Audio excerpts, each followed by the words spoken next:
I want you to make a test that will last 30 days. It isn't going to be easy, but if you'll give it a good try, it will completely change your life for the better. Now, back in the 17th century, Sir Isaac Newton, the English mathematician and natural philosopher, gave us the natural laws of physics, which apply as much to human beings as they do to the movement of bodies in the universe. And one of these laws is that for every action, there is an equal and opposite reaction. Simply stated, as it applies to you and me, it means we can achieve nothing without paying the price. The results of your 30-day experiment will be in direct proportion to the effort you put forth. To be a doctor, you must pay the price of long years of difficult study. To be successful in selling, and remember that each of us succeeds to the extent of his ability to sell. Selling our families on our ideas, selling education in schools, selling our children on the advantages of living the good and honest life, selling our associates and employees on the importance of being exceptional people. To, of course, the profession of selling itself. But to be successful in selling our way to the good life, we must be willing to pay the price. And what is that price? Well, it's many things. First, it's understanding emotionally, as well as intellectually, that we literally become what we think about, that we must control our thoughts if we're to control our lives. It's understanding fully that as ye sow, so shall ye reap. Second, it's cutting away all fetters from the mind and permitting it to soar as it was divinely designed to do. It's the realization that your limitations are self-imposed and that the opportunities for you today are enormous beyond belief. It's rising above narrow-minded pettiness and prejudice.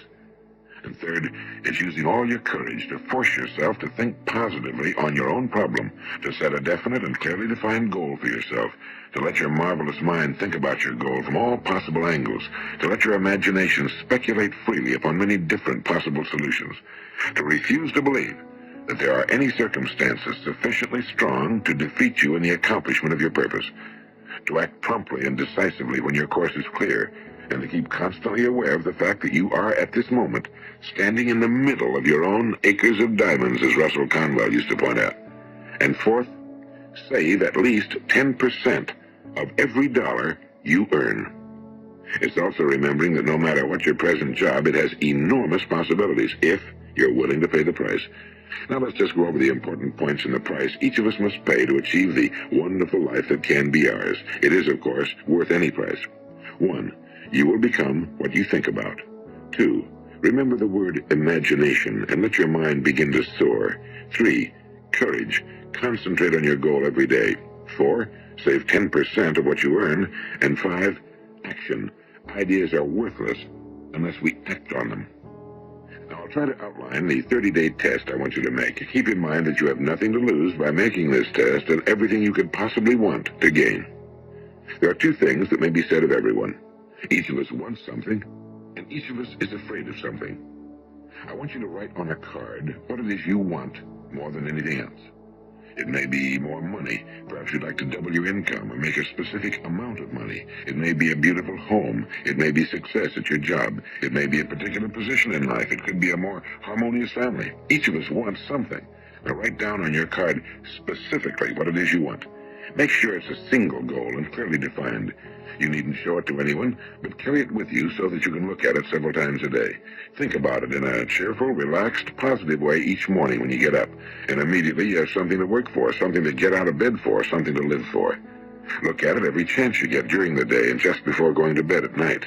And as you look at it, remember that you must become what you think about, and since you're thinking about your goal, you realize that soon it will be yours. In fact, it's yours really the moment you write it down and begin to think about it. Look at the abundance all around you as you go about your daily business.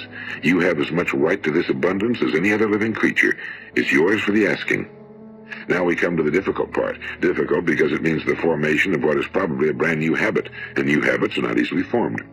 Once formed, however, it will follow you for the rest of your life. Stop thinking about what it is you fear. Each time a fearful or negative thought comes into your consciousness, replace it with a mental picture of your positive and worthwhile goal. And there will come times when you'll feel like giving up. It's easier for a human being to think negatively than positively. That's why only 5% are successful. You must begin now to place yourself in that group. For 30 days, you must take control of your mind. It will think about only what you permit it to think about. Each day for this 30-day test, do more than you have to do. In addition to maintaining a cheerful, positive outlook, give of yourself more than you've ever done before. Do this knowing that your returns in life must be in direct proportion to what you give. The moment you decide on a goal to work toward, you're immediately a successful person. You are then in that rare and successful category of people who know where they're going. Out of every 100 people, you belong to the top 5. Don't concern yourself too much with how you're going to achieve your goal. Leave that completely to a power greater than yourself. All you have to do is know where you're going. The answers will come to you of their own accord and at the right time. Remember these words from the Sermon on the Mount, and remember them well. Keep them constantly before you this month of your test. Ask, and it shall be given you. Seek, and ye shall find. Knock, and it shall be opened unto you. For every one that asketh receiveth, and he that seeketh findeth, and to him that knocketh it shall be opened. It's as marvelous and as simple as that. In fact, it's so simple that in our seemingly complicated world, it's difficult for an adult to understand that all he needs is a purpose and faith. For 30 days, do your very best. If you're a salesman, go at it as you've never done before, not in a hectic fashion, but with the calm, cheerful assurance that time well spent will give you the abundance in return you deserve and want. If you're a homemaker, devote your 30-day test to completely giving of yourself without thinking about receiving anything in return, and you'll be amazed at the difference it makes in your life. No matter what your job, do it as you've never done it before for 30 days. And if you've kept your goal before you every day, you'll wonder and marvel at this new life you've found. Dorothea Brand, the outstanding editor and writer, discovered it for herself and tells about it in her fine book, Wake Up and Live. Her entire philosophy is reduced to the words, act as though it were impossible to fail. She made her own test with sincerity and faith, and her entire life was changed to one of overwhelming success. Now, you make your test for 30 full days. Don't start your test until you've made up your mind to stick with it. You see, by being persistent, you're demonstrating faith. Persistence is simply another word for faith. If you didn't have faith, you'd never persist. If you should fail during your first 30 days, by that I mean suddenly find yourself overwhelmed by negative thoughts, you've got to start over again from that point and go 30 more days. Gradually, your new habit will form until you find yourself one of that wonderful minority to whom virtually nothing is impossible. And don't forget the card. It's vitally important as you begin this new way of living. On one side of the card, write your goal, whatever it may be. On the other side, write the words we've quoted from the Sermon on the Mount.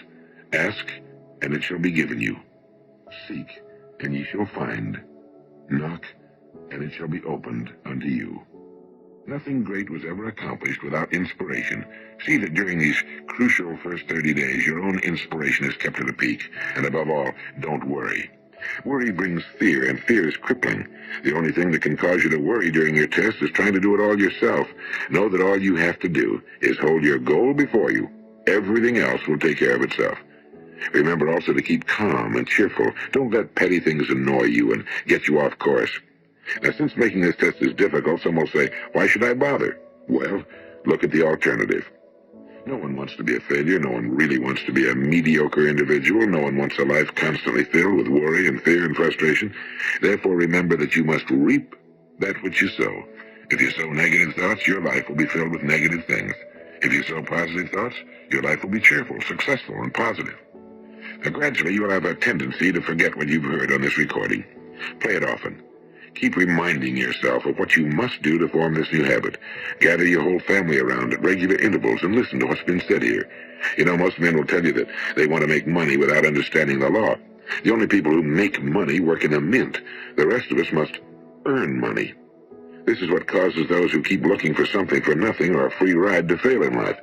The only way to earn money is by providing people with services or products which are needed and useful. We exchange our time and our product or service for the other man's money.